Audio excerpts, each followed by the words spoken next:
Hello and welcome to Lauren.live, the spirituality, health, and lifestyle podcast. Today's guest is Stephanie Calabro, and she is a great friend of mine. Hi, Steph. Hey. Thank you for being here. Of course. I'm so stoked to be here. Today's topic is really special and touching for many people. For me specifically, I can speak to my experience, but I've been through some similarities, not the same story, but I have some understanding of what we're going to be talking about today. We're going to be talking about infertility, pregnancy loss, miscarriages, and just the whole fertility process, having a baby, and rainbow babies. If people don't know what that is when you have a baby after either losing a baby, full term or miscarriage.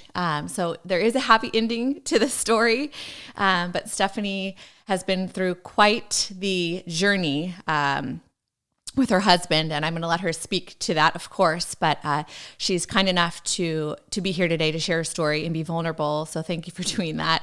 When I was thinking of topics for the podcast, this was one I really wanted to highlight because I know there are so many people, and not just women, the husbands or the partners, or it could be two women together or two men that maybe are, there's all combinations these days, but both partners definitely have a part, but obviously when you're going through it physically, there's just that extra emotional story. And I wanted to make sure I highlighted that in this podcast. I know there's so many people that are going through it right now, that have been through it or that will go through it. And I just think your story is very touching, and there's a lot of hope. And it's important that we have this conversation and continue to talk about this stuff so people don't feel alone. It's very, very common. I mean, we have, two of us right here that have both had a miscarriage. You've had more than one, but that in itself should show that this is very common and it's normal and it's okay, and it's something we should feel comfortable talking about. So I'm going to hand the mic over to you, Stephanie. We're just going to start talking about your story, start wherever you want, and we'll just we'll go from there. Yeah, I think also this is just great timing for me, thinking through everything and reflecting on everything that we've been through. My daughter Lenny is 2.5 months old, but also with Mother's Day coming up, we're recording this right now. Perfect. Where Mother's Day is coming up this weekend. And for me in particular, that's always kind of been a milestone as I've been on this journey. A lot of times been a painful milestone. This year, of course, will be a celebratory one. So I think it's important to have this conversation now of all times as well. It was interesting time. Yeah, so the Mother's Day. Yeah. Yep. Happy Mother's Day to everybody in any form that you're a mother. But happy Mother's Day, because this will be coming on Friday, and then Sunday is Mother's Day. So yes, for everything that you do, now we can finally understand it. Absolutely. For sure. Yeah. So our story really begins quite a while ago. And Steph, you know what? I'm so sorry. I was just telling. It's very candid. I forgot. I was so excited. I just started getting into the topic. I should give a quick intro. I apologize. Sure. I know you, but others may not, of course. Stephanie and I go way back. We actually knew each other. We've known each other since 5th grade. And got, even closer in junior high and high school. And we have a special group of friends that stayed in touch, which is really cool. So she's a dear friend of mine. And we were both pretty much most of our lives raised in the Northwest here. And Stephanie has worked at Adobe for 8 years, which is just amazing in user experience. And she's traveled around the world. She has a wonderful husband, a wonderful family, and she's a dear friend to many. So I did want to just give a quick background on Steph. And of course, now she is a new mother to Lenny, a little girl who is 2 months old. So sorry about that, but I wanted to make sure I said a little intro. Thank you. It made me sound great. You are. Yeah. So our story begins, let's say I'm going to go back to college really fast. And I was right at the beginning of college. I had gained a lot of weight and noticed some things happening with my period being really irregular. And so I went to the doctor and I was diagnosed with something called PCOS, or polycystic ovary syndrome. And it's super, super common amongst women. At the time, I didn't think too much of it. They kind of told me like, I may have issues getting pregnant in the future, but here's the birth control pill. And that was not even on my radar at the time. So I didn't really worry about it. And then fast forward to 2017, Anthony, my husband, and I had been together for like 7 years at that point. We had been married for a year, and we were going on a trip to Hawaii. And I thought, hey, like this may take us a while. I remember that doctor's appointment. I've been on birth control forever. Let's pull the pill and see what happens. And so that's kind of where we started. We didn't set out like intentionally trying. We were just like, okay, let's pull the goalie, as they say, and see what happens. So we did that. And then a year passed and nothing happened.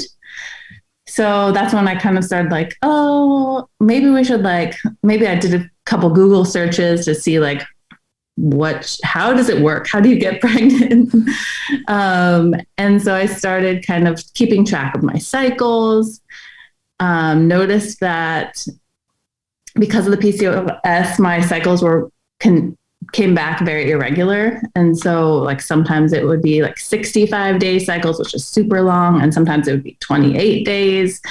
And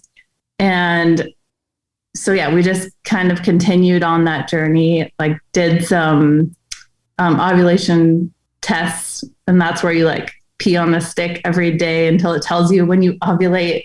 And then you try and have sex right at the right time. I had a really hard time getting a positive ovulation test.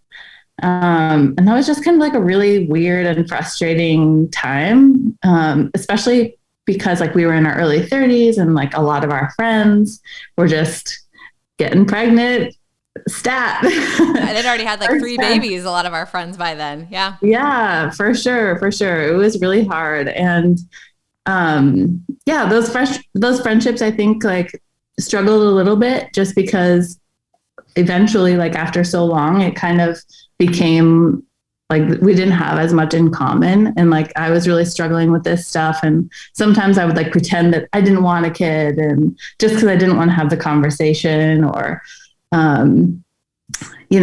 other times I would talk about things that we had tried, but then, you get a bunch of advice, and sometimes that's also hard to hear.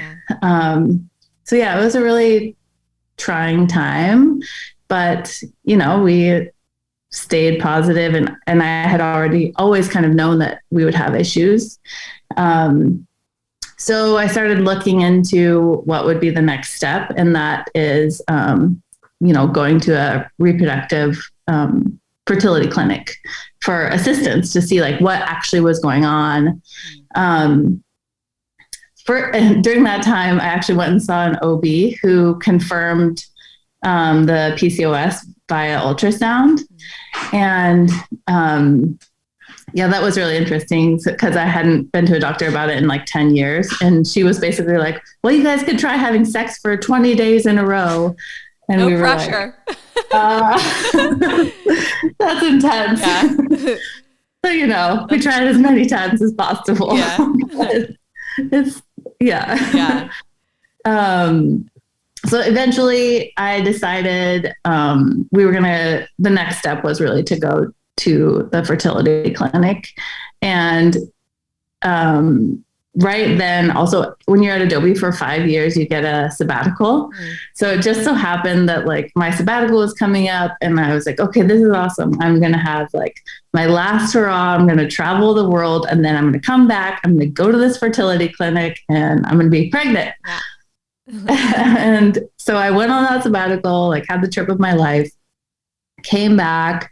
And of course it was not as easy as I thought it was going to be. So we went to the clinic and they did all of these tests, lots of ultrasounds. We did test where they like put a catheter in your uterus and fill it with dye. And then they watch the dye go in through the fallopian tubes into the ovaries to make sure that there's no blockages in the fallopian tubes. We had various genetic testing done between the two of us. And basically what we determined that it was the PCOS. And like the problem was me ovulating and knowing when the ovulation was in order to time it with intercourse. So our first protocol that we decided to go on was in 2000. So it was in 2019, in April of 2019, and it was called timed intercourse. And basically what that meant was I went on a drug called letrozole for like 5 days, I think. I can't remember how many days, like a week-ish. And basically that made it so that the eggs all grew and matured. And then I would inject myself. I would go in for ultrasounds and they would watch the eggs mature and the follicles grow. And then at a certain point, they would say, okay, they're at the right prime moment, do the trigger shot. And what the trigger shot is you inject a hormone into your belly with a needle, and then it basically forces ovulation. And so what we would do is then we just have a bunch of sexes right then. And so we did that. I think May was when we like pulled the trigger, and almost immediately, like 4 days after, I like started feeling sick and was super tired. And so I peed on the stick and it was positive. And I was like, oh, wow, first time it worked. Yeah. We're pregnant. This is great. Like exactly as I had planned it. So we were due February of 2020 with our first pregnancy. We were ecstatic. We were over the moon. We told everybody, like our families, because they had all been along the journey with us. And then we went. So how it works basically is we got the positive pregnancy test. And then you have to go back into the clinic and they confirm the pregnancy with a blood test. And they call that a beta. And it's to track like the level of HCG that's in your blood.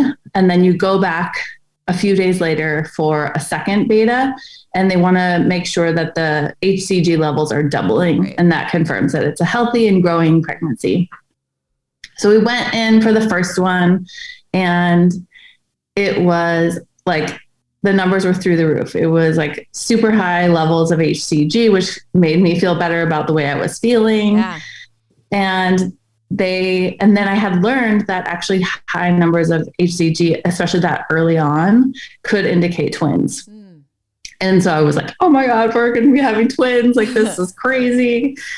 It was in the back of my mind. Obviously it wasn't confirmed with an ultrasound yet, but we were excited at the potential possibility. And just out of curiosity, when you're doing that whole thing that you did with the shots, is it more common to have twins or not necessarily?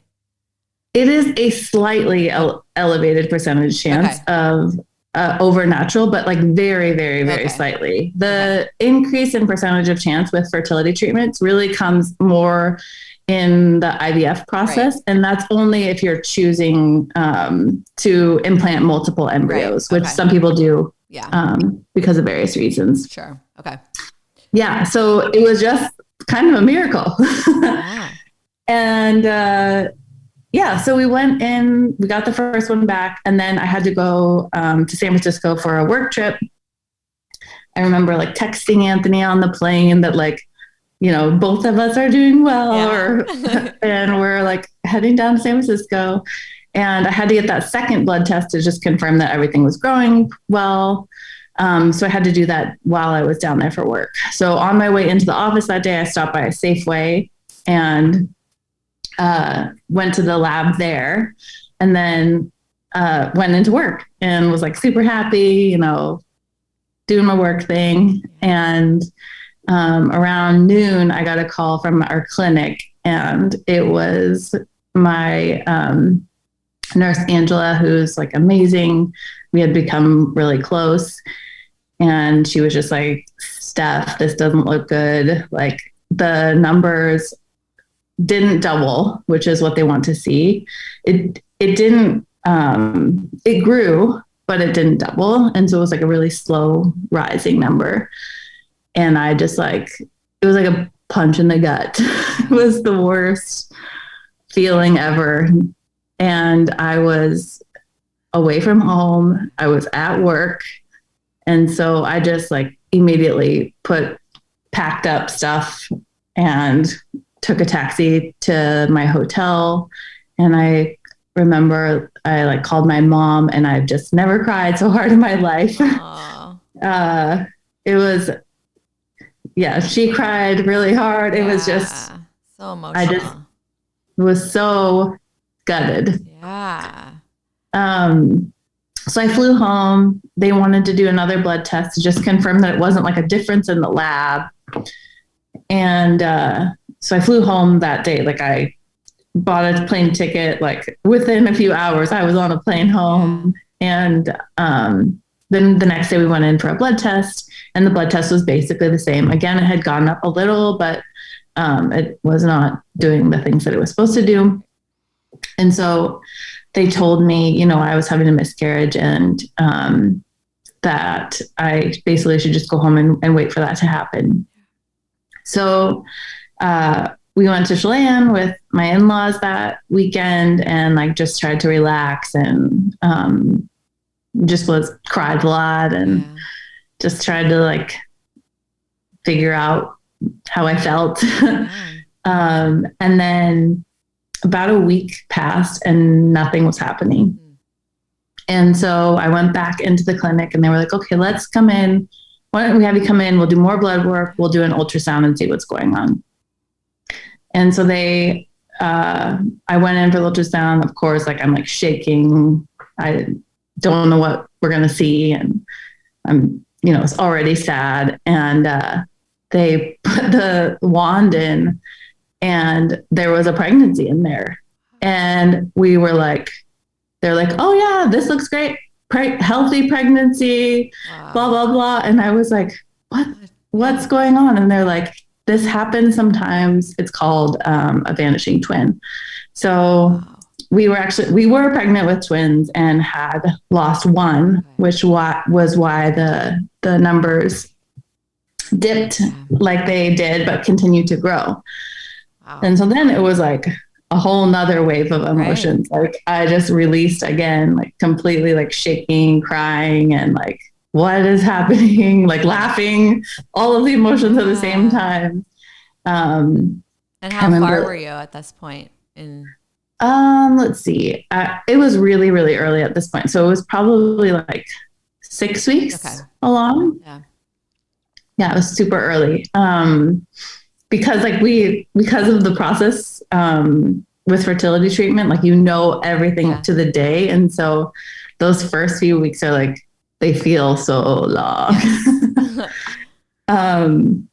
But yeah, so probably around 6 weeks. And then, so we called our parents again, celebrated again. Our poor parents have been through the roller coaster with us. And then it was about a week later, I remember like telling my brother, like asking my brother, like, any name ideas and stuff like that, like just getting excited. And of course it was kind of weird, like losing one and then having one still. That was very confusing. And then about a week later, I was at work and I started having cramps, and it was like during the meeting. And then I went to the bathroom and there was blood, and I was having my period, and I was at work again and had to immediately bolt from work, and went home and just like couldn't believe it that we were like potentially losing the second one.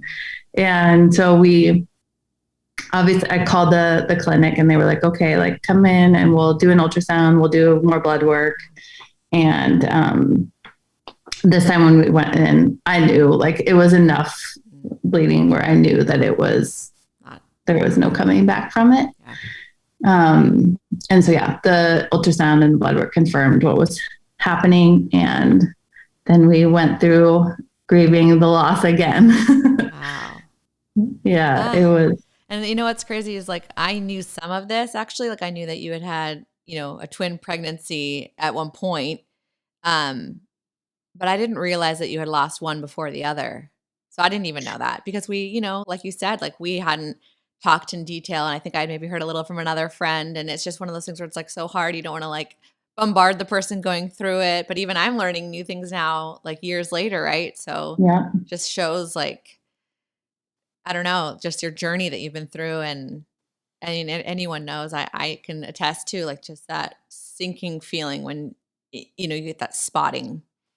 Yeah. And you're like, oh God, no. And I mean, anyone who's been through this, if you had that happen to you, some people don't, and they actually have to go in and, get like babies removed and things. But if you've had just that spotting, some people have had spotting and the pregnancies actually do end up being okay. But even so, in that moment, just that terrifying, your heart just like sinks.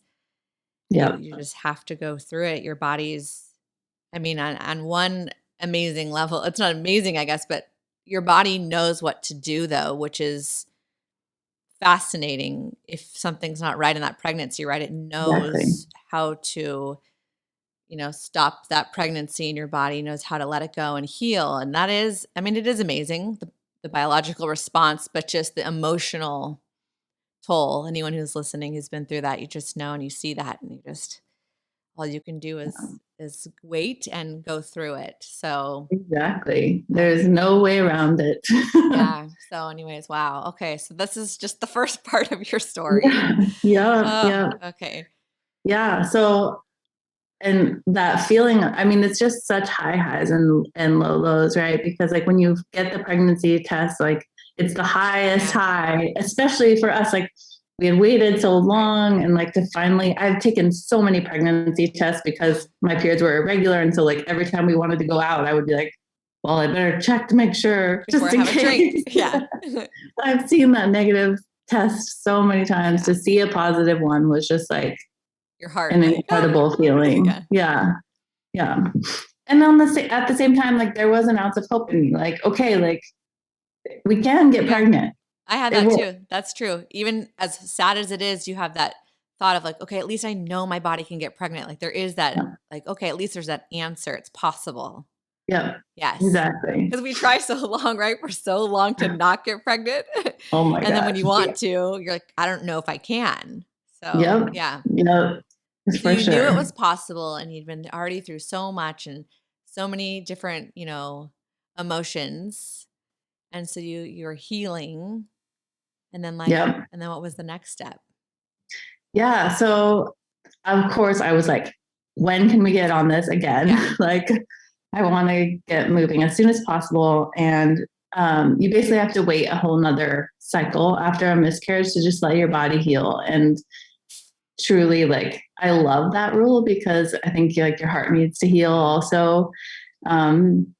We planned like a big trip to Hawaii and like did it up. Like we lived in a van and like we're super adventurous and dirty, and it was awesome. It was like the perfect thing. I like right after I miscarried, I like was in bed, cry. And then one day I just got up and I went to Home Depot and I bought like every single plant that exists at Home Depot. And I made this huge garden in my backyard. And so that's kind of like my little tribute to them. Yeah.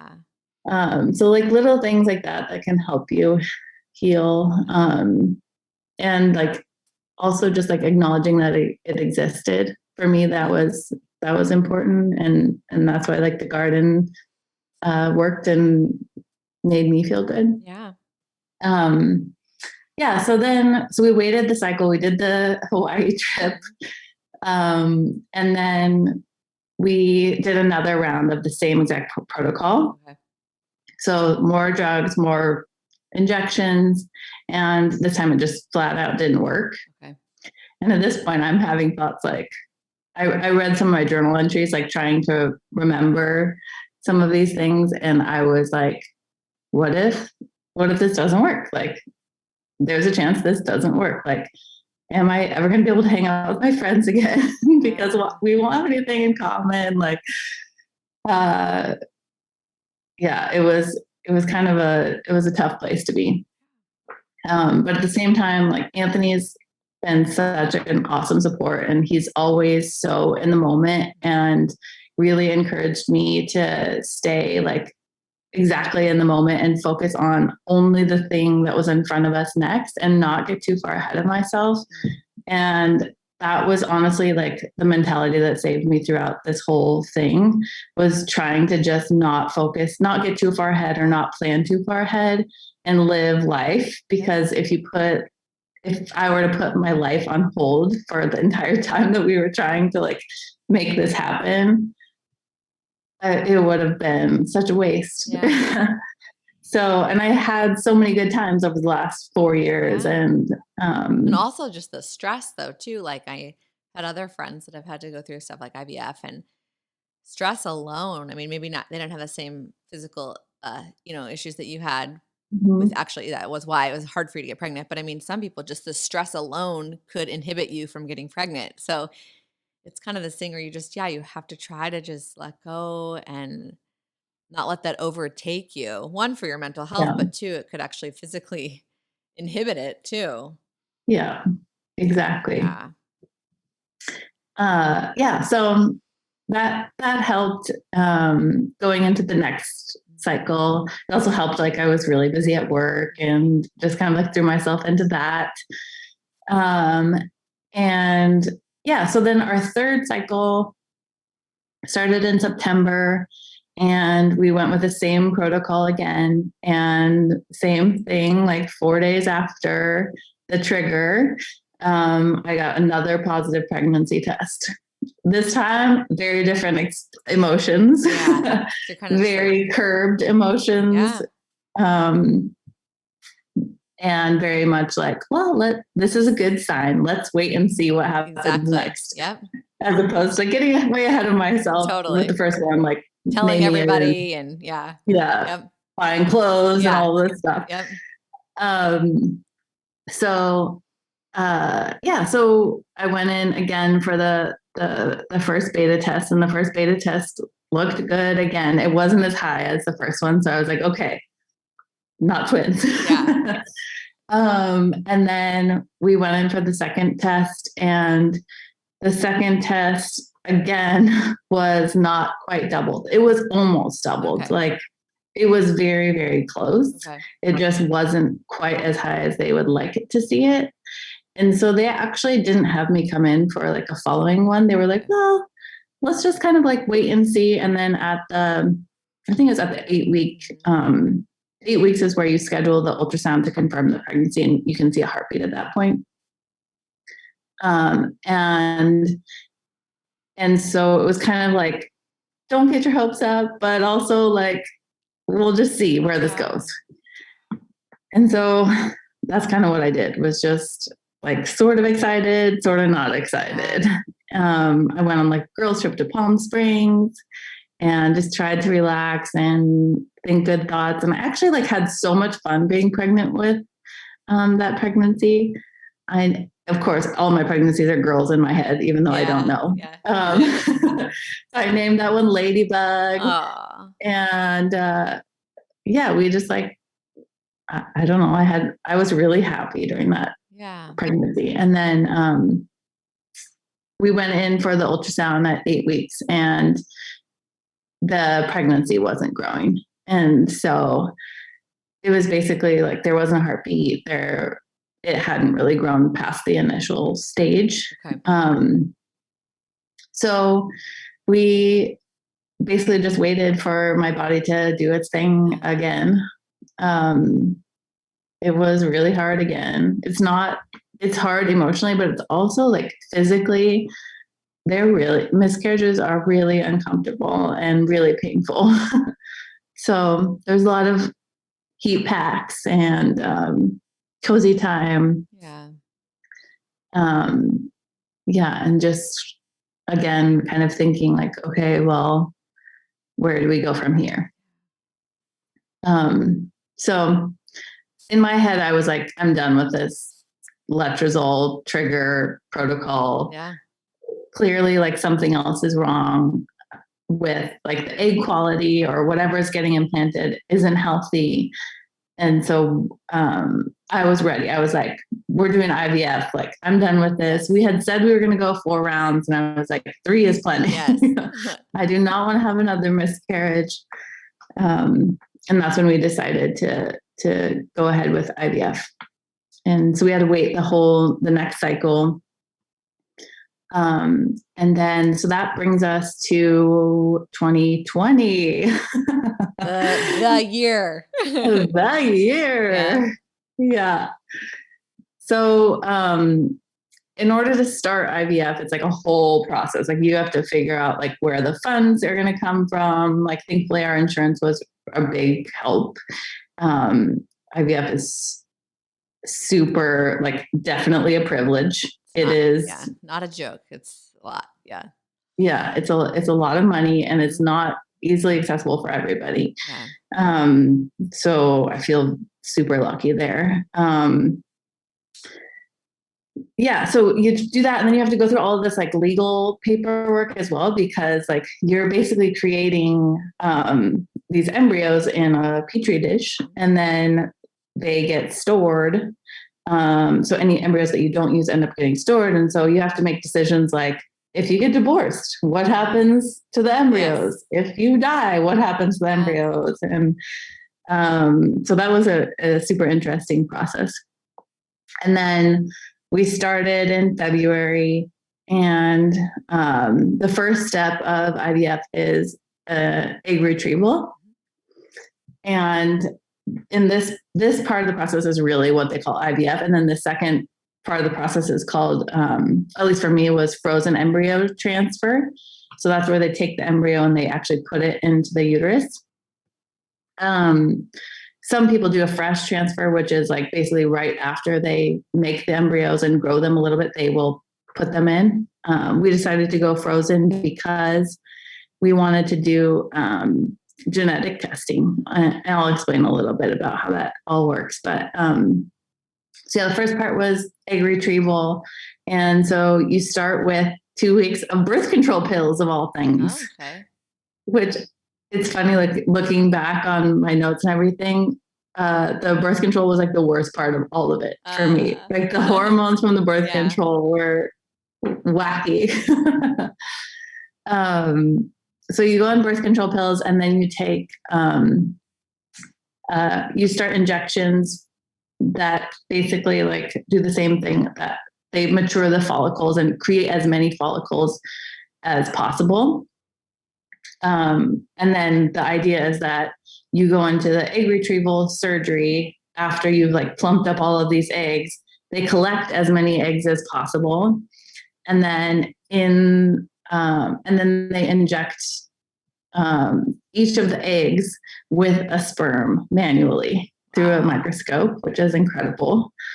And then they basically watch those fertilized eggs, I think they call them zygotes, grow to 5 days. And at 5 days, they become a blastocyst. So they watch the cells multiply into a certain number of cells, and then they become a blastocyst.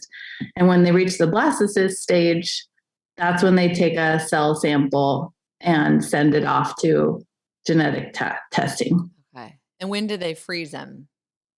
So they freeze it right after they take the cell sample and do. So it's already been like fertilized and starting to multiply, and then they freeze it. Yep, they freeze it at 5 days, or I think they freeze it at 6 days. It's so crazy that they can freeze it and it can like continue to like then become alive again. You know what I mean? Like it feels like it was alive and then they stopped it and then it can start again. That's amazing. It's seriously amazing. Science. It's the whole thing. The whole process is like incredible, crazy. Yeah. Wow.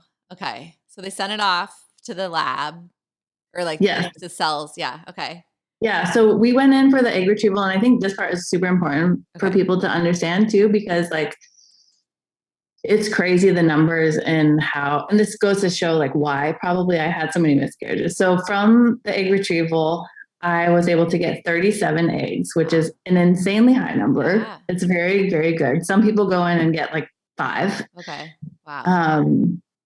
Or even less. So I was able to get 37 eggs, Great. which is crazy. Yeah. And then out of those 37, 20 of them fertilized and became zygotes. Okay. And then out of the 20, only 6 made it to day 5 blastocysts. Wow. Okay. So 6 of those were then sampled and then sent to genetic testing. Okay. And then we had to wait, I think, 2 weeks to get the results of that. And, or like 10 days, something like that. And then we got the call, and out of those 6, 4 were genetically tested normal. So out of 37, yeah, 4. That's interesting. Wow. Okay. Yeah. So that probably explains, at least for me, why things weren't working. Exactly. Because probably an unhealthy egg was the one that was getting fertilized. Right. Wow. Yeah. So that was interesting. So we got the genetic testing back. What's cool about genetic testing is that you also get the genders. Yes, that's true. Yeah. If you want, so I got my wish. Huh? Only if you want, though. You could Yes. you could just tell them like do whatever and not pick. Yes, they can cover it up on when they show you the information. Okay. They'll cover it up or whatever. Okay.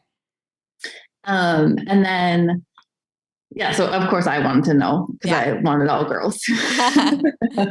And we got 3 girls and 1 boy. Okay. So I was stoked. I was very, very happy. And I think at that point I was just like, sweet, like, let's get the show on the road. Like, when can we put them in? Of course, after the egg retrieval, especially because I had so many eggs, they like wanted to make sure that my body had healed. So I took another cycle off, more waiting. Yep. And then we were scheduled early April to start the transfer process. And of course, we all know what happened February, March. The world shut down. Yes. So then we were like, okay, I don't know what's going to happen here. Obviously, we're learning with the world, like, what the heck is going on. Yeah. Didn't want to put ourselves at any higher risk. Wanted to be able to help people because we were young and healthy if need be. So for all those reasons, we decided in March, like, to just cancel the transfer indefinitely. And that was kind of a very strange process. Like, so we canceled ahead of the fertility clinic actually shutting down. Okay. And they actually stopped everything for a while. And it was really interesting because at that time, like, it was actually kind of nice. Like, the pressure was off. There was nothing I could do about it. Yeah. We were at home. We just like had fun. We like had beers. I was going to say, at least you could have some cocktails and drinks. Yeah, exactly. Because I could not. I mean, I'm happy I was pregnant during that time, but like, it's hard if you like a drink or two. And COVID, not being able to drink, and you're at home all the time. Yeah, so that was a silver lining. It was a silver lining. Yes, we went on a ton of walks, like bike rides, and just try to enjoy your time together. And garden, puzzled like everybody else, and hung out. And I think also, like, just kind of, we were super lucky because we were working from home, and we have a home with a backyard, a place to get outside, right. And so we were like feeling like kings during that time. Honestly, right. Very grateful. It was good. And I actually remember seeing you during that time. We had another friend that was actually pregnant and had her baby in May. So I think I saw you in April. So it was obviously in the thick of COVID. We did a socially distanced outdoor little baby shower for our friend, a mutual friend.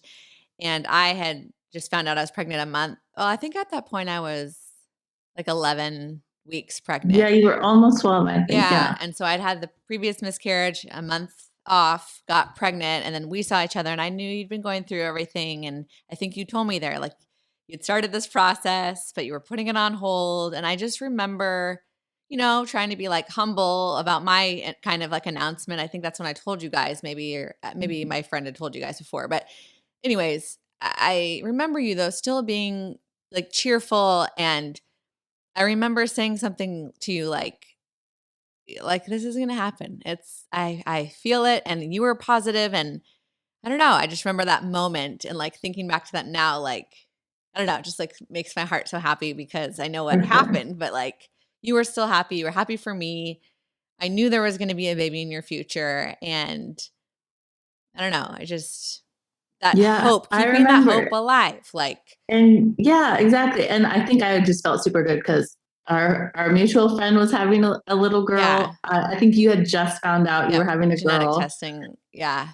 And I was like, I'm having a girl. Yeah. This is happening. And you knew at that point that you had the girls. Yeah, you knew. You told me that. Okay, so you had hope because you had these little eggs that had been fertilized and they were waiting for you.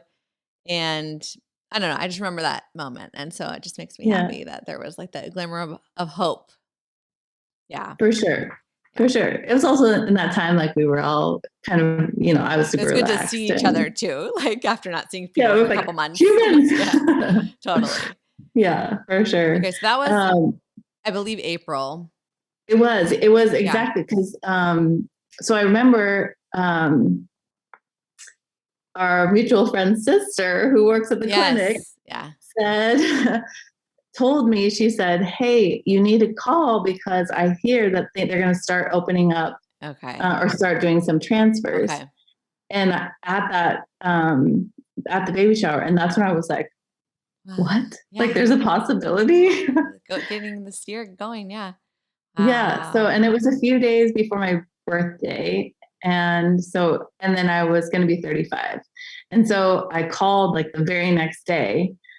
And they said they were going to start doing transfer protocols only for people that were over 35. Okay. And I was like, my birthday's in 2 days. Yes. Put me on the list. Seniority. Yeah, exactly. Exactly. So, yeah. So we got on the list and started in May. We started the protocol for transfer. And transfer protocol is a doozy.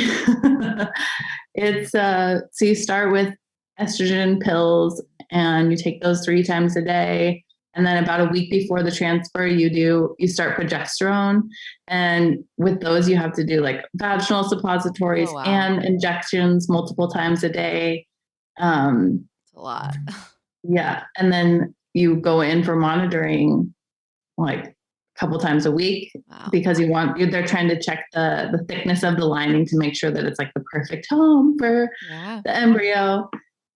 And so we went through all of that. And of course, Anthony's like not able to go to any of these appointments or anything at this point. And then it was our transfer day. It was like June 11th.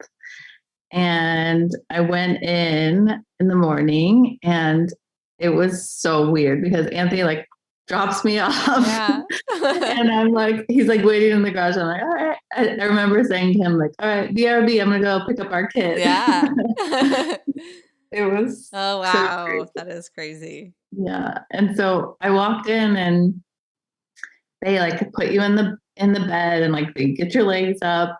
And it is seriously the coolest experience of my life. Like it, so basically they check out the uterus and then they show you, so the lab is attached to the room that you're in. And so they open the door and then they show you the person on the microscope is there. And then there's a TV that's reflecting what's showing on the microscope. Mm. So in the microscope, you see your little embryo. So you got to watch the procedure? Yeah. Oh, yeah. That's crazy. I didn't know that. That's cool. It's so cool. You got to see your baby. I saw the exact second I got pregnant. That was neat. Yeah. Wow. So you see the little embryo, you get a picture of the embryo. I have it back there. And they suck it up into a little catheter, and then they hand it to the person in the actual room. And then with that catheter, they go through the uterus and they find like a really nice cushy spot. And then they release it and then you just kind of like sit there for a minute. And I was like super nervous. Like, do I like do anything? Avoid jumping around and stuff? And she was like, explain to me, it's like a piece of sand and a peanut butter sandwich. Like it sticks. Yeah. So does it immediately implant pretty much? Does it find a place? I think it takes really soon. Okay. Yeah. It can take up to a day, I think. Okay. Wow. And yeah, so sometimes, or maybe even longer, I'm not sure exactly. Yeah.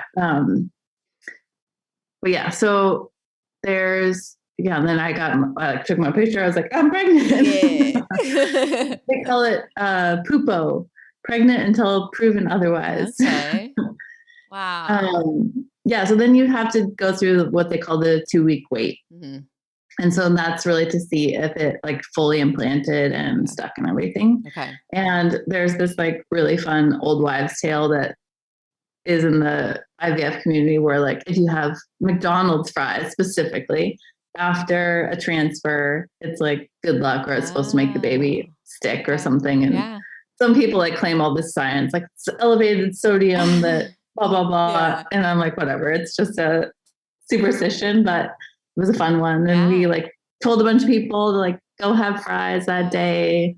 And so we had our fries and we just hung out and waited for a couple weeks. Of course, I wasn't going to wait the whole 2 weeks.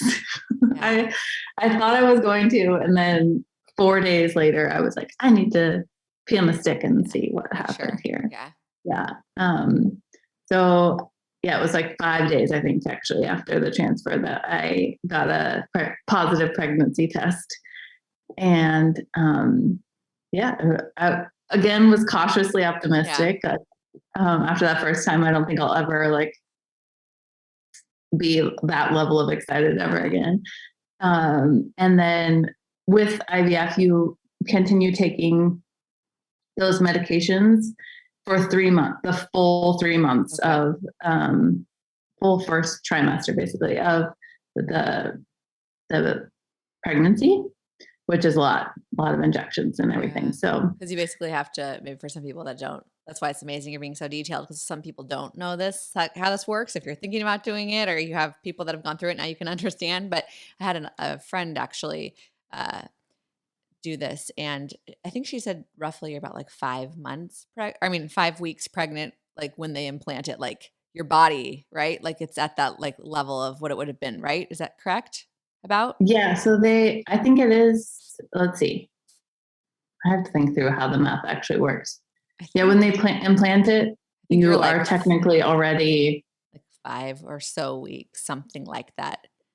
I honestly don't know. I don't remember. Some of us, if you just get pregnant naturally, like think about all the time it takes to like have the sperm and the egg, and they meet, and then they implant, and there's a certain amount of time where that sits there, and then it starts to multiply. And anyway, so if you get pregnant naturally, you are implanting, you're like having sex and getting pregnant at 2 weeks already. Yes. So you're already 2 weeks along when you get pregnant naturally. I think it's like 4 or 5 with IVF. Okay. And then you obviously have to continue to take all these hormones to make your body like think that it's pregnant, because you just like implanted this thing, whereas everybody else, that would be naturally, like your body would start, distributing all those hormones. So you have to give yourself those hormones. That's why it must just be like, it's overwhelming to keep track and do all the things, but then it's obviously like amazing science. You can tell your body like, okay, let's get this going. Yep. Exactly. Okay. So you continue taking your hormones for 3 months, and then does your body realizes it and kind of takes over naturally? Exactly. Okay. Yeah. We did injections in like so many random places almost 3 months. So we're doing that. So we still had to there was still like all the milestones that we had to hit, right? So the first milestone was, again, the 8-week ultrasound to see the heartbeat. another milestone that we hadn't passed in the past. Yep.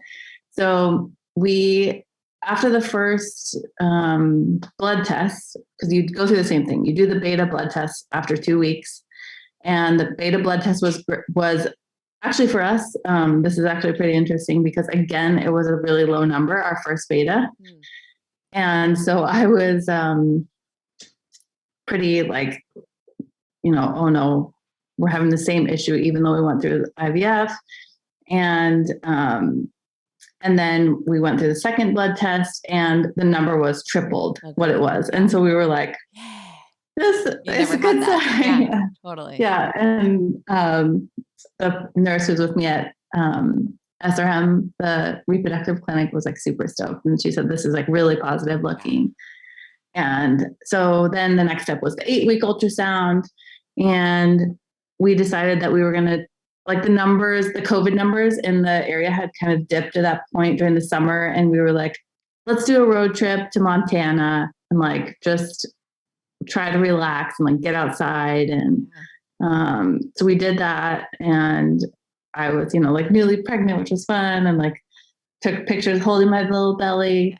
And then one of the days, like we were back at our Airbnb and I spotted again. And I started bleeding, and it wasn't like a little spot. It was like the same as before. And so I was like convinced that I was miscarrying again, and all those same feelings again. We went to the emergency room in Whitefish, and thankfully they saw us because they were like, you're from Seattle. Like, we haven't had any COVID cases here. Seattle's like epicenter. But they let us in and they did some blood work, and then they did an ultrasound. And at this point I was like 7 weeks along or something like that. So super early. And as soon as he put the thing in, like we saw the heartbeat, like full on heartbeat, and was immediately relieved by that, but also like worried about what was going on. So I had a subchorionic hematoma, which is a very common thing also, which causes some bleeding in early pregnancy. So then we had to be monitored for that. Like, we went home immediately after that. We're like, we just need to go home, make sure everything's okay. And then we had ultrasounds back at the clinic, like basically every week at that point. And then one day they were just like, they handed me a book that was like pregnancy and childbirth. And they were like, you're on your way. You're good. I was like, what? They're like, who's your OB? Yeah. I don't know. You gotta find so one. Then I got transferred to the real deal. That's awesome. And anyone who knows, when you hit that 12-week mark, a lot of that stress and worry goes away, because I mean, the percentage of miscarriage goes way, way, way down once you've hit that 12-week mark. So anyone who's first time pregnant, or if you've been through a loss, so when you hit that mark, you just have that like sigh of relief. Yeah, for sure. And I don't know about you, but like for me, it was like each milestone, there was a new milestone I needed to hit. It was like, okay, first I need to hit that 12-week, and then I'm going to feel good. And then I was like, I don't feel good. Now I have to hit 20 weeks. Now I have to hit 24 every weeks. Advancement, you always just like, thank God, Yeah. And then it's funny because you, for so long, worry about like keeping this pregnancy and keeping it in. And then all of a sudden you're like, oh my God, I have to get it out. It like switches over to birth. Yeah. And then suddenly it switches to, I have to take care of a human. Yeah. The whole process is crazy. Oh my gosh. Wow. Okay. And so then the rest of your pregnancy was healthy, and the rest was super healthy and went great. Good. Yep. And then through COVID, we were both pregnant through 2020. What a year. I know. What a year. But it was actually a good year for anyone else that's been pregnant. I think maybe you would agree, unless you had like really high anxiety. But if you're at home a lot, like, it was a good time to be pregnant because we were already all at home. If you weren't feeling your best, you could work from home. Like, it was a silver lining. And even having the baby absolutely at home, you're at home anyways all the time. So it's kind of like a perfect time, I think, to have a baby. Yeah, I know for you guys too, like for us, it was such a good transition to parenthood because if we had gone from our normal, like social, active, travel-y lives to You'd feel like you're having like a newborn, we missing would have been out and for a real shock. totally. I know, but we were kind of already used to being at home and yeah. Wow. Oh my Yeah. gosh. So then when did you have your baby girl? Yeah. So she was born at 2/21/21, Oh wow. which is a really fun. Numbers. Yeah. Yep. I love it. It's a really fun birthday. We were induced at 29 or yeah, 39 weeks. Okay. And we were supposed to come in on the Saturday. And so the Friday night we like had our last meal and it was like this big supper that we had prepared um and we had some wine, which was great. And then I was like getting ready for the next day, like kind of cleaning up and stuff. And I got a phone call and they were like, do you think you could come in tonight? Actually, we're pretty slow. Oh And wow. we were like, Oh my gosh. okay. Yeah. Anthony was like drinking water really fast. Yeah. Sober up. Oh my gosh. Wow. Having a baby. Yeah. Yeah. And then so she was born on the 21st and wow. it was a crazy experience. Yeah. Wow. Oh my goodness. So see, after all of that, you had your rainbow baby and it's a positive story, but man, you went through a whirlwind to get there. For sure. Yeah. Yeah. It's been interesting too, to like, because all this time I've been like on all these message boards and Facebook groups. And just last week, I shared the video of our story on social. And like the response was like so shocking to me and like overwhelming and like such a positive and loving response. And I guess for me, like being involved in that community, like our story really is so average. Yeah. Like there are just so many people going through this. And I think if there's a positive in all of this, it's that like, having some empathy for a whole host of people that are out there going through this is pretty wild. It is wild. Wow.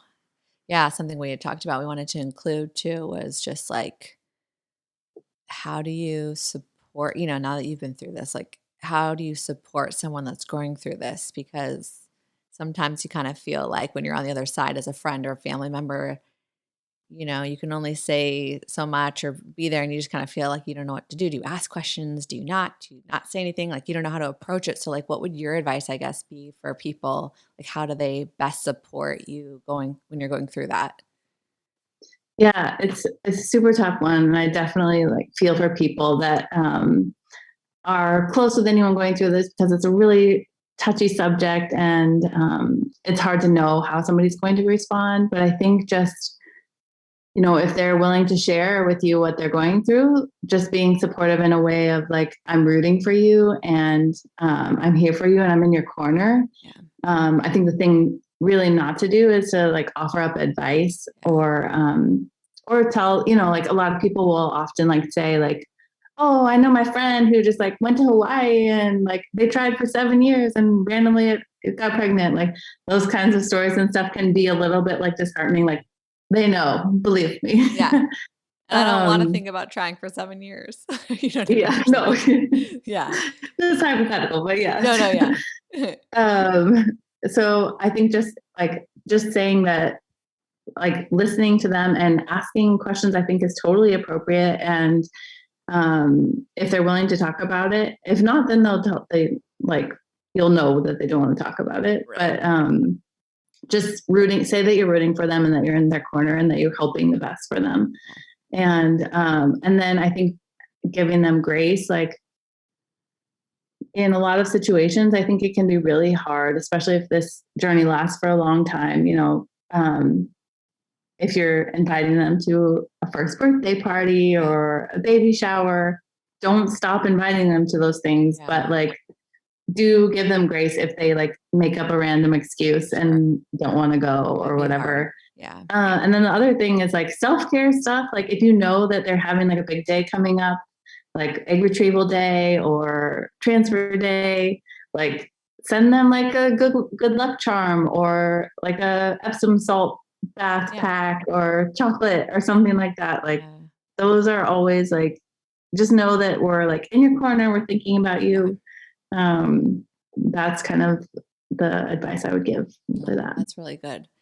Wow. And I think too, just like, I know when I was having like my miscarriage, I knew it was happening. And of course, I had friends that I'm on that app Marco Polo, and one of the gals had already had 2 miscarriages. She has 3 kids now. And she was like, that happened to me too. Like, I don't want to be like grim, but she's like, just know it's a possibility. Cause I was like literally going through it. And I'm like, what do I do? And she's like, be positive, but like, just know it could happen, but I went through it. Like, you're going to be okay. And then I had another friend that was like, it's okay. Like, you're pregnant until you're not, everyone has their different. And then I remember talking to our friend that had the baby shower in April, and she'd also had that happen. And she's like, it just like helped talking to someone who had been through it. Like, it's so hard, but like, you will get through it. And they both had other babies, which gives you hope. And I don't know, I just think there are people that can't ever have a baby. So I do want to be sensitive to that too. Like we're talking about, we've had rainbow babies, but let's acknowledge that there are people that will not have success with IVF or won't be able to have access to that. So, honoring those people too. But I will say with science, it has given the gift of babies to many. And I think just if you're going through it, to like hang in there and know that, even us, like you have 2 losses, or 3 technically, because you had twins. You have a beautiful baby girl now, but you still have those losses in your heart, and everyone deals with that differently. And I have my loss, and I know plenty of other moms that have had losses, and those don't go away. But of course, with time you heal, and it is easier when you have a child, but just to honor the loss. And I think everyone has a different story, and no story is the same, but knowing that we're here together, and there's so many people that have gone through it. Like you said, like thousands, probably millions of people, of course, millions. I mean, look at the world population, millions of people that have gone through this. This is, sadly, it's normal, and infertility is on the rise. And, that's a whole nother topic of why is that happening, but, it is our current reality. And so I just think I appreciate you taking the time and being so detailed, because I hope someone who's listening can, if they don't have someone to talk to about it, like, it is normal. A lot of people are going through it. Even if they don't talk about it, people are going through it. And you are not alone. You're not alone. For sure. And there's always, and I think hope. Just having those details too, like, can help somebody, even if they're not going through it, if they know somebody going through it, like understanding that there is a difference between egg retrieval and transfer or something like that. Even having that to be able to like ask more specific questions might be helpful, because it is so overwhelming. And it's not just to like explain to everybody all the time, like, like you got injected and you just like got pregnant. It's like, no, there's like months of like tests and like shots and like hormone levels, and even just normal people that have been, not normal people that have been lucky enough to just have normal pregnancies. Even me, like, I mean, I had to go in and get the same things. My levels checked after the miscarriage, and the numbers would drop, and like, okay, your body is terminating and da-da-da. But each time you have to go in preparing yourself for that emotion, and then you are pregnant again and having to go in and get the blood draws and the tests. It just, after a while, it does kind of become very emotional. There are highs and lows. And so just, understanding that when people are going through that, it's not just a simple, oh, you got inserted with babies. Like, it's a lot. Yeah. So, but it is amazing. And thank goodness for science. And our bodies are incredible. Like, to be able to get pregnant, and even when we miscarry, like I said, our bodies know what to do. And then being able to heal and then get pregnant again, like that in itself is just beautiful. And wow, to be so grateful for our bodies to produce another human. Yeah, to think we all came from like those little clumps of cells. This one right here. So your story is very touching. And again, thank you for being so vulnerable. I hope that it has touched, I know it's touched me and many in your life, but I hope anyone who's listening, you found some value and learned a few things from this. And any like closing comments, just like to kind of spread the hope for anybody that might have gone through this, or anything else you'd like to say?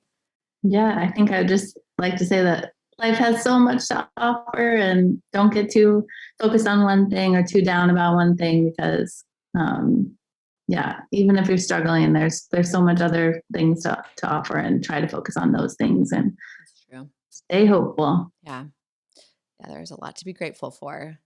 For sure. Wow. Thank you so much for having me on and letting me tell my long, crazy story. But like I said, even me who knows you and others that will listen that know you, and then of course people that don't, like, learned a lot about what you went through, and just a lot of women are going through similar things, and everyone's story is so different. So respecting each one of our stories is very important. And it should be told if you are feeling alone and you are inspired, if anything, to talk to somebody. You don't have to go through this alone, and you do not have to be ashamed either.